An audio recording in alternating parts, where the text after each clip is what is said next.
Assalamualaikum warahmatullahi wabarakatuh. Halo anak-anak kelas 8. Bertemu lagi di video pembelajaran kita.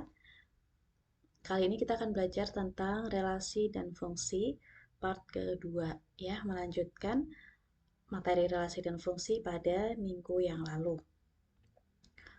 Oke. Setelah kalian menonton video pembelajaran ini, diharapkan kalian dapat menentukan banyaknya fungsi yang mungkin dari dua himpunan, kemudian menentukan banyaknya korespondensi satu-satu dari dua himpunan, dan terakhir menentukan nilai fungsi. Oke, kita akan pelajari satu persatu ya. Silakan disimak.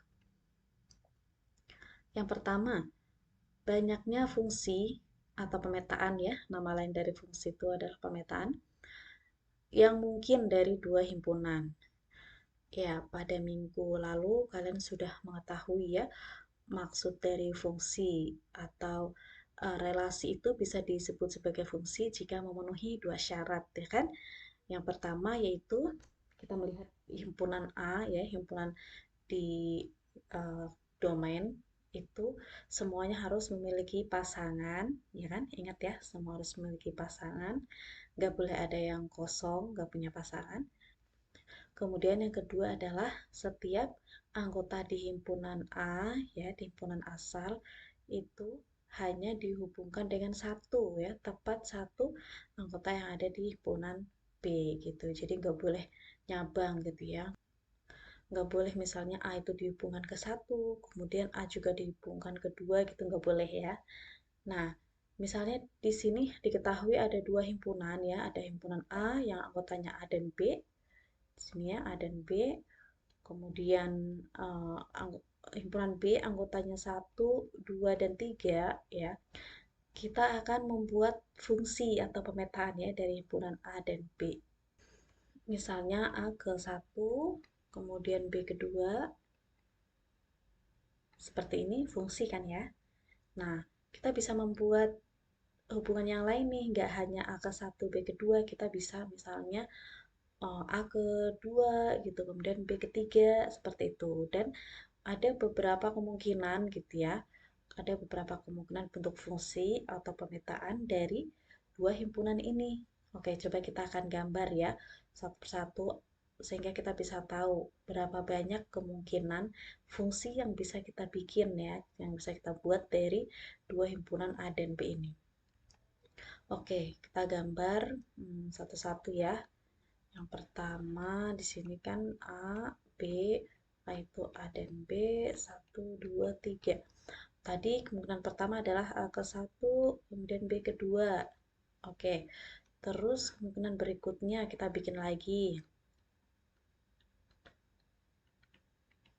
Misalnya A ke 1, B ketiga. Ini fungsi juga kan? Oke, kemudian ada lagi kemungkinan lain. Misalnya A kedua, B ketiga. Nah, ini berbeda kan ya bentuknya. Kemudian ada lagi yang lainnya.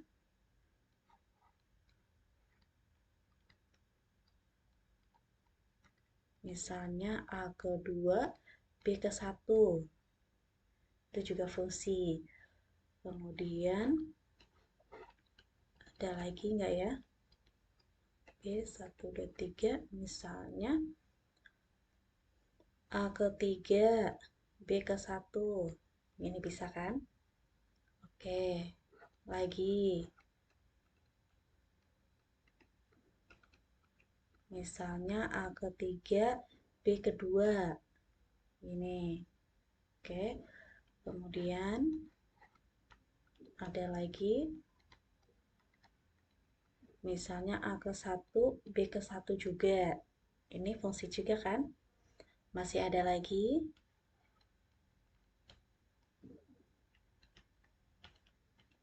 Misalnya A kedua, B kedua juga. Gitu. Kemudian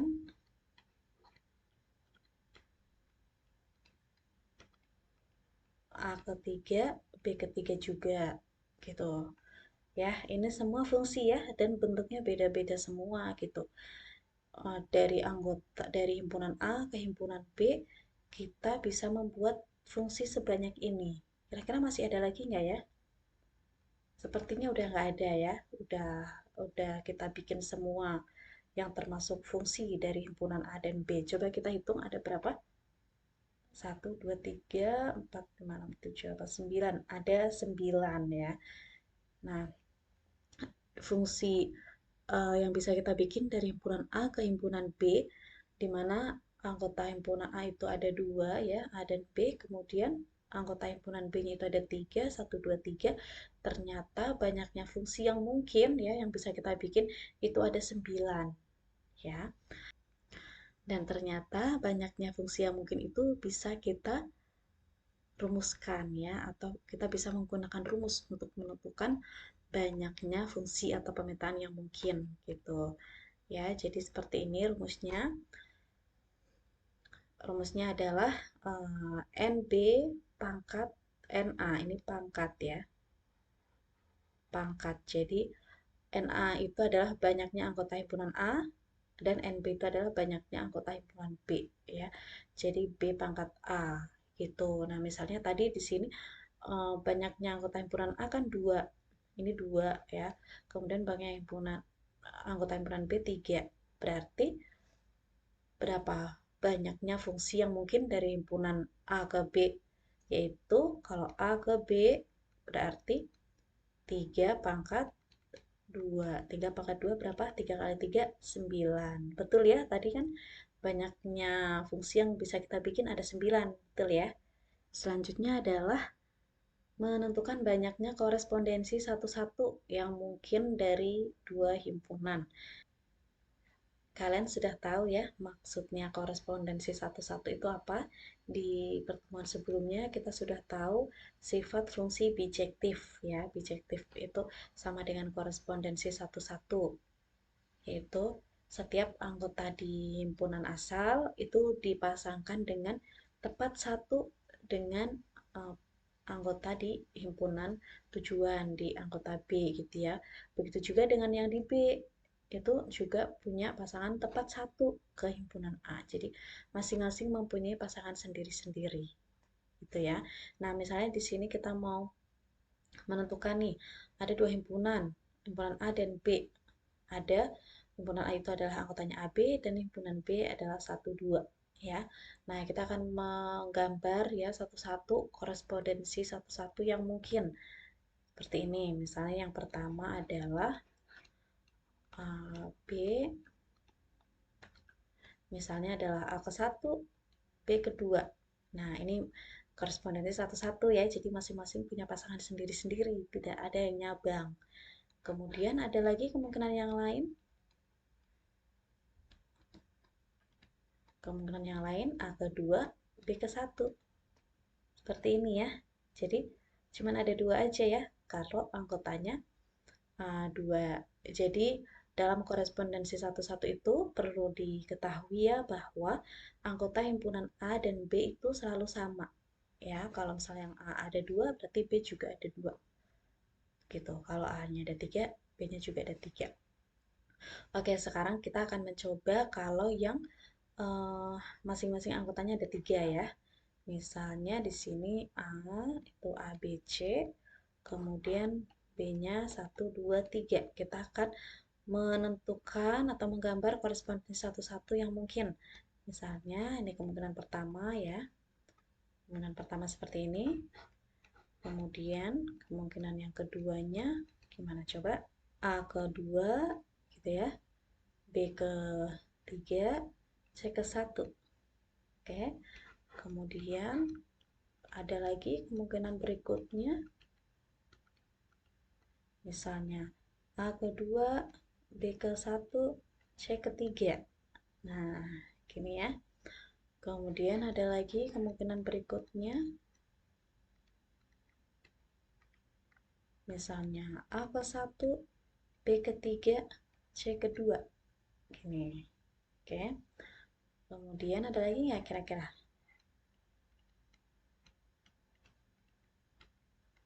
Yaitu misalnya B kedua, A ketiga, C ke satu. Ini juga bisa kan?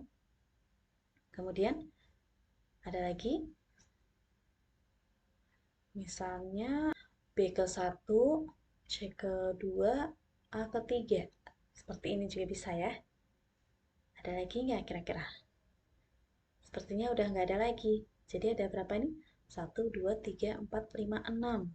Ya, ternyata kalau anggotanya ada 2, tadi ya kalau di himpunannya itu anggotanya 2, itu banyaknya korespondensi satu-satu itu ada 2. Kemudian kalau anggotanya ada 3, ya, ABC 1, 2, 3, itu banyak korespondensi satu-satunya adalah ada 6, gitu. Nah, kita bisa membuat pola nih kalau misalnya ada 4 berapa gitu ya. Nah, jadi nanti kita akan melihat terbentuk sebuah pola gitu ya. Kalau kalian mau membuktikan, silakan ya mencari banyaknya korespondensi satu-satu yang mungkin kalau anggota himpunannya ada 4 gitu. Nah, ternyata bisa kita rumuskan ya dengan melihat pola itu, yaitu banyaknya korespondensi satu-satu yang mungkin dari dua himpunan adalah n faktorial.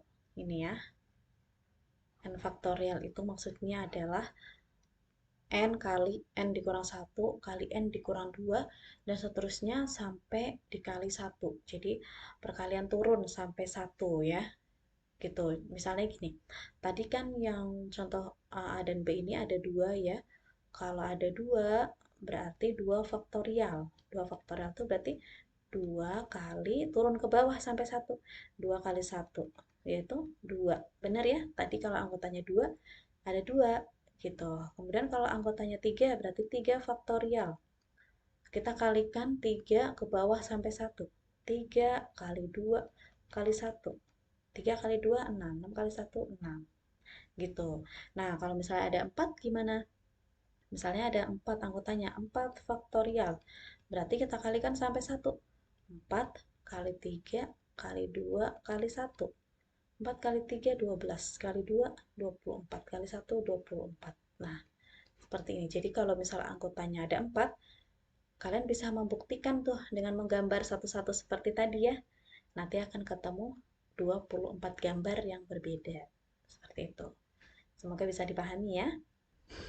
Oke, selanjutnya kita akan belajar tentang notasi fungsi dan nilai fungsi. Jadi, fungsi itu bisa dilambangkan ya, dilambangkan atau dinotasikan sama saja dengan huruf kecil. Biasanya adalah F, G, atau H. Biasanya 3 huruf ini ya yang digunakan untuk menotasikan atau melambangkan sebuah fungsi. Kemudian, fungsi dapat dinyatakan dalam bentuk umum f.2x tanda panah fx ya. Ya, misalnya di sini ya, lihat gambar, coba perhatikan. Di sini ada himpunan A, himpunan B ya. Himpunan A itu misalnya isinya X ya. Ini sebenarnya misalnya isinya banyak. Kemudian kita ambil contoh 1X gitu. Nah, X ini kan eh, kita relasikan ya. Kita relasikan menggunakan F. Ini maksudnya F itu eh, sebuah relasi ya yang menjadikan A dan B itu menjadi sebuah fungsi. Nah, hasilnya atau range-nya di himpunan B ini adalah Y gitu atau Y ini adalah fx ya, fungsi dari x. Jadi x-nya ini kita masukkan ke fungsi f menjadi fx atau bisa juga disimbolkan dengan y gitu. Oke, kita lihat contohnya. Pertama, sebuah fungsi fx sama dengan 2x plus 1 memiliki domain 1, 2, 3. Tentukan range dari fungsi tersebut dan gambarlah diagram panahnya. Oke, coba kita gambar diagram panah ya. Ini A, ini B gitu misalnya. Kemudian domain, sudah tahu kan ya, domain itu sebelah kiri, itu yang himpunan asal, yang di A. Itu di sini 1, 2, 3, ya kan? 1, 2, 3. Kemudian kita disuruh menentukan range-nya. Range-nya itu berarti kan yang di himpunan B, ya kan? Nah, anggota himpunan A ini kita relasikan menggunakan fungsi fx sama dengan 2x plus 1. Jadi di sini nih, fx sama dengan 2x plus 1.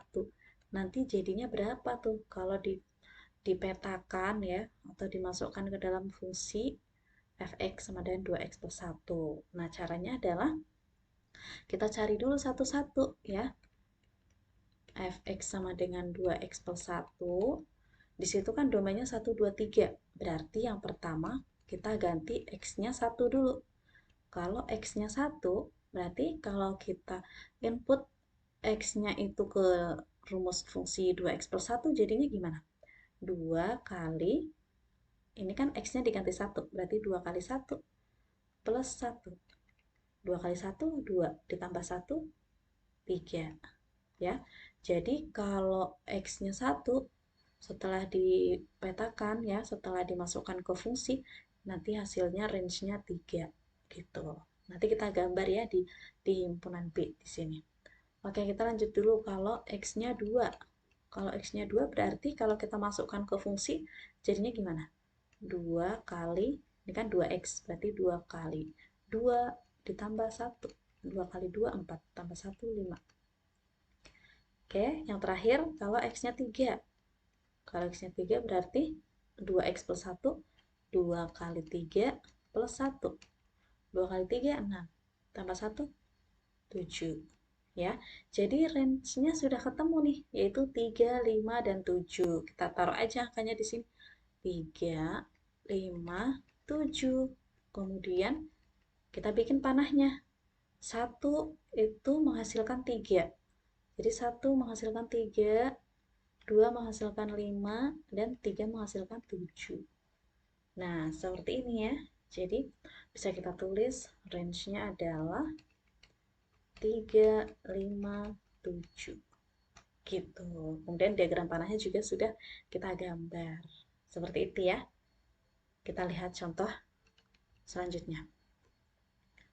Sebuah fungsi hx sama dengan minus 2x plus 16. Tadi fungsi itu bisa disimpulkan dengan f, g, atau h ya. Seringnya huruf-huruf itu, kalau nggak f, g, atau h. Nah, di sini rumusnya adalah minus 2x plus 16. Kemudian domainnya adalah 2 kurang dari sama dengan x, kurang dari sama dengan 5, x-nya adalah bilangan bulat. Sama seperti tadi, kita disuruh menentukan range-nya ya, dan gambar diagram panahnya. Oke, coba kita gambar dulu diagram panahnya. Ini A, ini B, gitu. Kemudian domainnya berapa tuh? Dari 2 sampai 5 ya. 2 kurang dari sama dengan X, kurang dari sama dengan 5, berarti 2, 3, 4, 5 ya. 2 sama 5-nya ikut karena ada tanda sama dengannya. Berarti di A itu adalah 2, 3, 4, 5. Oke. Kemudian difungsikan ke B itu dengan rumus fx minus 2x plus 16. Ya, kita akan cari satu-satu, memasukkan domainnya ke dalam rumus fungsi ini.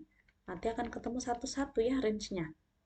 Yang pertama, kalau x-nya sama dengan 2. Oke, minus 2 kali 2 plus 16. Minus 2 kali 2, min 4 ya. Min 4 plus 16. Berapa min 4 plus 16? 12. Oke, 12 ya range-nya. Kemudian kalau x-nya 3, kita masukkan. Minus 2x plus 16, berarti minus 2 kali 3 plus 16. Minus 2 kali 3, min 6. Plus 16. Min 6 plus 16, 10. Berarti range-nya untuk 3 itu 10. Oke, lanjut kalau x-nya 4. Berarti minus 2 kali 4 plus 16. Minus 2 kali 4, minus 8. Plus 16, 8. Yang terakhir, kalau x-nya 5. Berarti minus 2 kali 5 plus 16. Minus 2 kali 5, minus 10 plus 16. Sama dengan 6. Oke, berarti sudah ketemu semua nih range-nya. Kita tulis ya di anggota B ya. Tapi kita tulisnya harus yang dari kecil ya, harus urut ya, dari 6, 8, 10, 12. 6, 8, 10, 12. Nah, lalu kita akan kasih panah. 2 itu menghasilkan 12 ya. 2 itu menghasilkan 12. Kemudian kalau 3 menghasilkan 10. kemudian 4 menghasilkan 8, dan 5 menghasilkan 6. Nah, seperti ini ya diagram panahnya bentuknya. Nah, kita bisa tulis range-nya adalah dari yang paling kecil 6, 8, 10, dan 12. Gitu. Semoga bisa dipahami ya. Kita lihat contoh berikutnya. Sebuah fungsi f(x) sama dengan ax minus 7 atau ax dikurang 7 dan f5 sama dengan 18. Maka nilai a adalah, oh, jadi itu ceritanya kalau misal di sini a, b ya, a-nya itu ini x ya kan ya, ini tuh fx, berarti x-nya tuh 5 nih. X-nya 5 itu menghasilkan 18 di sini. Jadi 5 tuh menghasilkan 18. Tetapi fungsinya, rumus fungsinya itu adalah fx sama dengan ax dikurang 7 atau ax minus 7. Tapi a-nya belum tahu nih berapa. Ya, maka a-nya ini yang suruh nyari. Oke, kita coba cari menggunakan rumus fungsinya ya, fx sama dengan ax minus 7. Kemudian di situ x-nya diganti 5. Ya kan? X-nya diganti 5 berarti berapa? A kali 5. A kali 5 dikurang 7 sama dengan 18. A kali 5, 5A dikurang 7 sama dengan 18. Minus 7 kita pindah ke kanan, jadi 18 plus 7. 5A sama dengan 18 plus 7, 25. Dan A sama dengan 25 bagi 5, yaitu 5. Oke, jadi A-nya sudah ketemu 5 ya. Selanjutnya, nih contoh terakhir. Fungsi H dirumuskan dengan, ini fungsi F ya maksudnya. Fungsi F dirumuskan dengan fx sama dengan ax plus b. Diketahui f2 sama dengan 10 dan f5 sama dengan 19. Maka nilai A dan B adalah, oke, jadi kalau kita gambarkan ya di sini, ini A, ini B. Di A itu berarti domainnya berapa ini? Ada 2 dan ada 5 ya domainnya ya. 2 dan 5. Nah, 2 itu ternyata menghasilkan 10 ya. 2 itu menghasilkan 10 dan 5 itu menghasilkan 19. Gitu. Nah, tapi fungsinya di sini, fungsinya ini itu adalah AX plus B. Ya, fungsinya adalah AX plus B. Nah, kita disuruh mencari itu A-nya berapa, B-nya berapa gitu. Coba kita masukkan satu-satu ya. Kalau X-nya 2, berarti X plus B, X-nya diganti 2. A kali 2 ditambah B. Sama dengan 10 ya. A kali 2, 2A. 2A plus B sama dengan 10. Oke, ini kita simpan dulu ya. Ini kita simpan dulu. Kemudian kalau X sama dengan 5, kita masukkan X-nya 5. Berarti A kali 5 plus B sama dengan 19.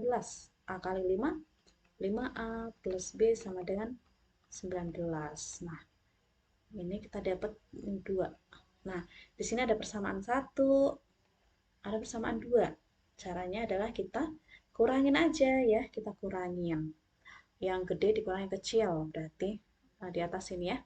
5A plus B sama dengan 19, 2A plus B sama dengan 10. Kita kurangin aja. 5A dikurang 2A, 3A. B dikurang B habis ya. Sama dengan 19 dikurang 10, 9. Berarti A sama dengan 9 bagi 3. Itu 3. Jadi A-nya ketemu 3. Oke. Nah, sekarang mencari B. Mencari B berarti kita masukkan aja A ini ke persamaan salah satu dari persamaan itu. Misalnya yang 2A plus B aja ya. 2A plus B sama dengan 10. A-nya kita ganti 3. 2 kali 3 plus B sama dengan 10. 2 kali 3, 6. Plus B sama dengan 10. Berarti B-nya sama dengan 10 dikurang 6. B sama dengan 4. Oke, berarti sudah ketemu. A-nya adalah 3, B-nya adalah 4 ya. Jadi hasil akhirnya adalah Jadi, fx-nya adalah berapa tuh? Bukan lagi ax plus b ya, a-nya kita ganti dong, kan udah ketemu a-nya 3. B-nya juga kita ganti 4. Jadi, 3x plus plus 4. Nah, sudah ketemu. Fx-nya adalah 3x plus 4. A-nya 3, B-nya